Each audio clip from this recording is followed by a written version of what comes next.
I mentioned a couple of times during the talk, take names of these people, the Viktor Frankls and what, take their names, go and look up on the internet what they're into. Because the people who go, that few that come to see us, they're the 100 that teach 1,000. They're the 1,000 that teach 10,000. But when you go out to do that work, you better be armed with the facts. I've got the facts, I've done it all my life. But the individual needs to also arm themselves so they can immediately say, no, you're wrong, let me prove it to you, here's the statistics, or here's the facts. So, no, that's not incorrect, that's incorrect. Or even with school teachers, and anybody tries to debunk you or you know, pretend that they don't know what you're talking about.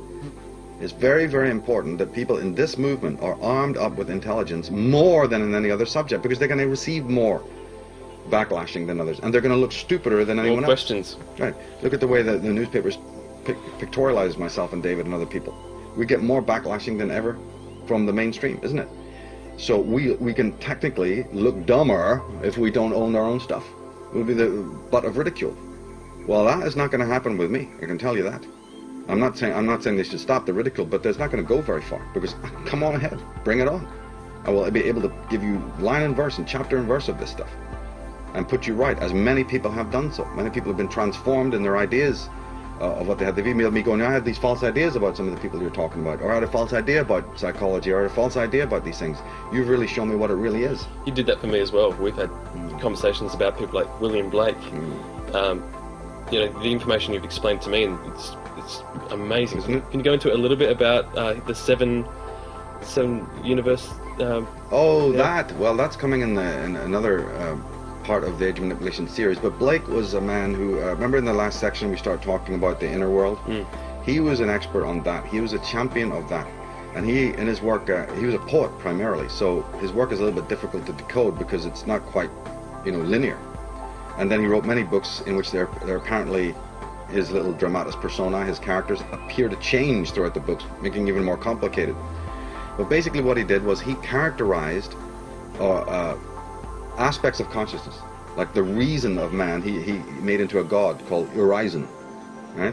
And the heart, you know, it has a specific deity, and the body, Tharmas, from the word thermal, right? Tharmas is a god. Los is the heart, reverse of the word Sol. And he has Jerusalem, he took from the Bible, but it's not a place, it's a female goddess who's actually going to be responsible at the end days for freeing everyone, bringing people back to spiritual unity, or whatever you want to call it. So, and then Blake had a very elaborate, in his early works, of the fall of man, of how that had actually happened through 4 stages, basically. And strangely, his theories pre-cues Jung. Now, as a matter of fact, for those who are really, really into that subject, Jung borrowed almost everything that he knew from Nietzsche. This is not well known, right? Freud borrowed a lot from Nietzsche and Schopenhauer, but Jung borrowed a lot from Nietzsche, and also apparently, in my opinion, borrowed a hell of a lot from William Blake. Because Blake's descent of spirit from what he referred to as the Edenic realm was in a 4-fold way. Just in the same way that you have Jung's quaternity of thinking, feeling, intuition, and the other one, you know, sensation. So God, when he fell, and God's name was Albion, just means the white one, like the white cliffs of Dover, the, you know, Albion, the England, pure white light. Pure white light, yeah. He falls very much in a sort of Kabbalistic, stripped down Kabbalistic way, where God falls, smashes himself on the rocks of reality, or the material, and splits into 4 parts. And you gotta be, you know, you're gonna have a hard time proving me that Jung didn't just take that right out of Blake, you know. So, and these 4 individual parts become separate individuals.